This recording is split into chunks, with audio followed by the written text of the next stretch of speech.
Assalamualaikum warahmatullahi wabarakatuh. Perkenalkan, nama saya Claudia Cynthia Bella dengan NPM 24782040. Saya mahasiswa Politeknik Negeri Lampung semester 2 dari jurusan Teknologi Informasi Prodi Teknologi Rekayasa Internet. Pada video hands-on kali ini, saya akan mempraktekkan sekaligus menjelaskan terkait modul 4.1.6 Paket Tracer Explore the Smart Home. Tujuan dari praktikum ini sendiri, yang pertama kita akan mengeksplorasi smart home. Lalu yang kedua, kita akan memahami konsep edge computing dalam smart home. Lalu ada latar belakang atau skenario terkait praktikum ini. Kita akan mengeksplorasi contoh smart home atau rumah pintar. Itu tergantung pada aplikasinya. Nah, beberapa data lebih baik diproses di dekat sumber, bukan dikirim ke cloud. Contoh smart home pada praktikum ini, dia memanfaatkan edge computing untuk memantau dan merespon kadar asap di dalam rumah. Nah, instruksi pada part pertama kita akan melakukan eksplorasi smart home. Nah, langkah pertama, di sini kita akan memahami perangkat smart home. Biasanya ISP atau penyedia layanan internet, dia mengirimkan data dan video menggunakan satu kabel koaksial. Nah, dari atap rumah, koaksial splitter digunakan untuk memisahkan sinyal video dan data. Pada poin A, dua kabel koaksial keluar dari splitter. Nah, terdapat pertanyaan nih pada poin yang A, yaitu kabel koaksial tersebut terhubung ke perangkat apa saja? Nah, jawabannya yang pertama, dia itu terhubung ke TV, teman-teman. Jadi ini koaksial splitter, dia itu terhubung ke TV. Ini TV. Lalu satu lagi, dia itu terhubung ke kabel modem, teman-teman. Terhubung ke kabel modem. Itu terkait poin A. Kita lanjut ke poin B. Di poin B ini, modem kabel menjadi antarmuka antara jaringan ISP dan jaringan rumah. Terdapat pertanyaan nih pada poin B, yaitu modem kabel terhubung ke perangkat apa saja? Nah, jawabannya terhubung ke home gateway. Nih ya, teman-teman, ke home gateway. Biasanya berupa router. Nah, ini adalah pusat kendali. Nah, home gateway ini adalah pusat kendali jaringan rumah. Home gateway bertindak sebagai pusat penghubung dan router untuk semua perangkat di dalam rumah.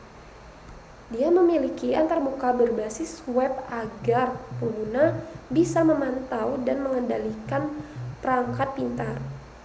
Perangkat dapat terhubung secara nirkabel maupun kabel. Nah, terdapat sedikit catatan, yaitu di paket tracer ini, pada praktikum ini, koneksi nirkabel itu digambarkan dengan garis putus-putus. Ini ya, teman-teman, garis putus-putus. Nah, di bawah sini terdapat pertanyaan, yaitu kita disuruh menyebutkan semua perangkat rumah yang terhubung ke home gateway. Jawabannya yang pertama itu ada smart door, lalu ada smoke detector, lalu ada smart coffee maker, lalu ada smart fan, nih, lalu ada smart lamp, lalu ada smart thermostat, dan ada smart window. Tergantung topologi dalam paket tracer ya, teman-teman.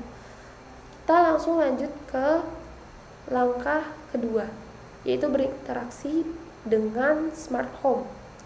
Yang pertama, kita akan klik tablet. Nah, tablet ini sendiri teman-teman, dia itu berfungsi untuk memonitoring semua perangkat smart yang ada di dalam rumah ya. Di sini kita buka desktop. Pada menu desktop kita memilih ini IoT monitor untuk memonitoring ya. Kita tunggu. Nah, di sini dia kita kecilin ya, bentar.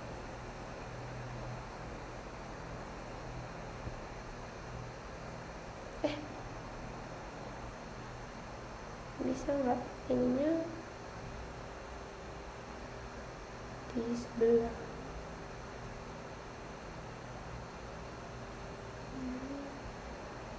Ini aja ya. Nah, di sini udah sesuai pada poin ini ya, poin C. Itu alamat akses ini adalah 192.168.25.1. Username-nya admin dan passwordnya admin, itu sudah sesuai. Lalu kita klik login. Nah, di sini itu terkait perangkat-perangkat yang ada pada monitoring tablet ya, yang tersedia pada IoT monitor desktop tablet. Nah, kalau udah, kita lanjut ke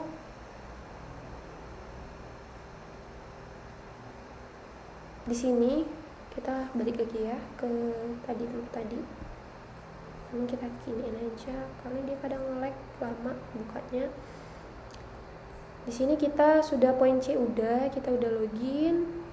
Terdapat nih pertanyaan, apa yang muncul setelah login? Nah, tampilan tadi nih yang sebelumnya, yang ada tadi. Ntar kita liatin lagi ya. Dari pertanyaan itu. Nah, ini tampilannya ya, teman-teman. Nah. Nih, ini tampilannya. Nih, device-device apa aja yang ada, dia ditampilin di sini. Kita lanjut.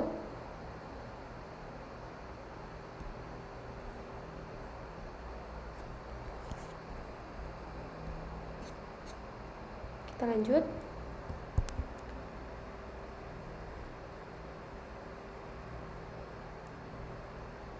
Pada poin D, yaitu kita coba kunci pintu dari antarmuka web. Nih, kita balik lagi ke tablet. Lalu kita ini bisa nih ya. Cari smart door di sini. Ini smart door ya. Kita lihat di sini masih warna hijau ya, teman-teman. Kita yang E nih. Kita udah di poin yang E. Kita akan klik lock.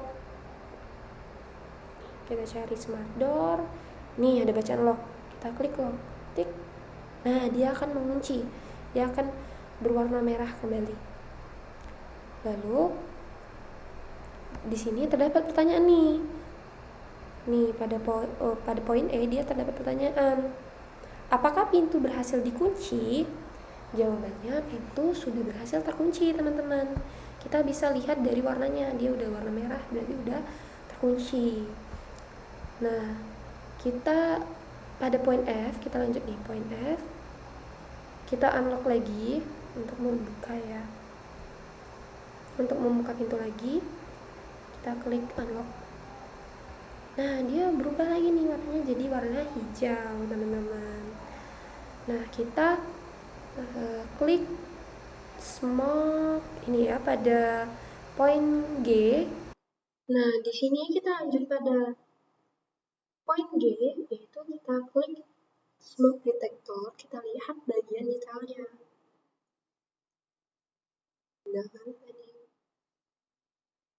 Nah, pada poin G ini terdapat pertanyaan. Yang pertama, berapa level asap yang terbaca? Dan pertanyaan yang kedua, apakah smoke detector bisa dikontrol? Nah, terkait pertanyaan yang pertama pada poin G, itu dia misalnya 0,45 unit, itu tergantung kondisi. Nah, untuk pertanyaan kedua, dia hanya bisa dipantau, bukan dikontrol. kita lanjut pada poin ke-H, yaitu beberapa perangkat bisa dikontrol langsung sebagai simulasi interaksi fisik. Misal kita tekan tombol yang pertama, kita tekan tombol ALT lalu kita klik Smart Coffee Maker ya teman-teman. Kita klik nih. Tuh dia bisa yang nih, lihat kalian perhatikan warnanya di sini dia warna merah kan. Kalau kita ALT terus klik, dia mati teman-teman. Nah, kita lanjut pada bagian kedua nih. Kita udah masuk ke Edge Computing in the Smart Home, yaitu di sini itu kan ada tangan.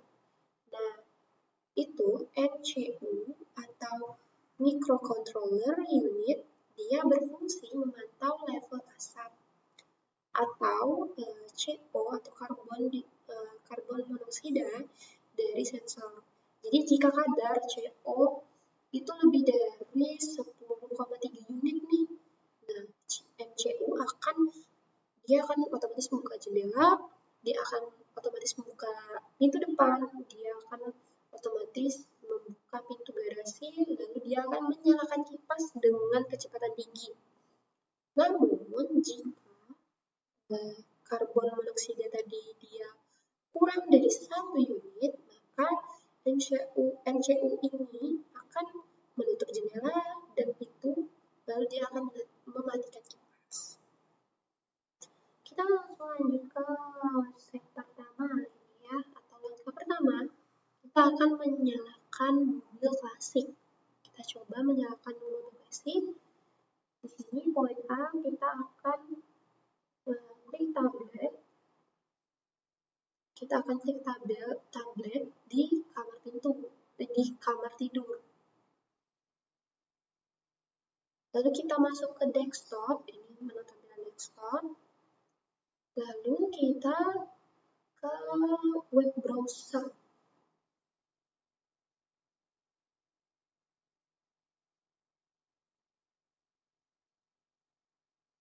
Kita akan ke web browser.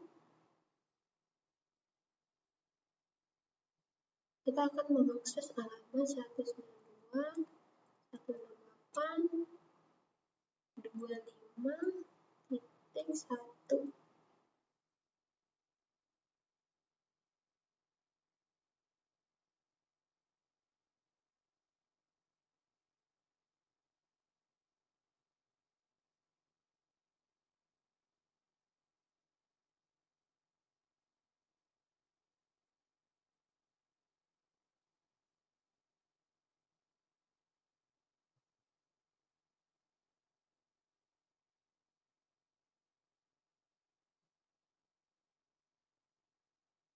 Benar, tapi ini belum ini ya.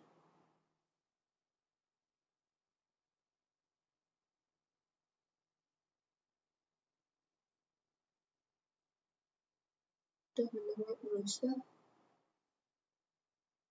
Oh, bentar. Halaman kita ke IoT monitor. Menampilkan monitoring. Tunggu. Di sini kita login. Di sini kita akses alamat tadi udah, login di poin kedua ini login admin ini udah.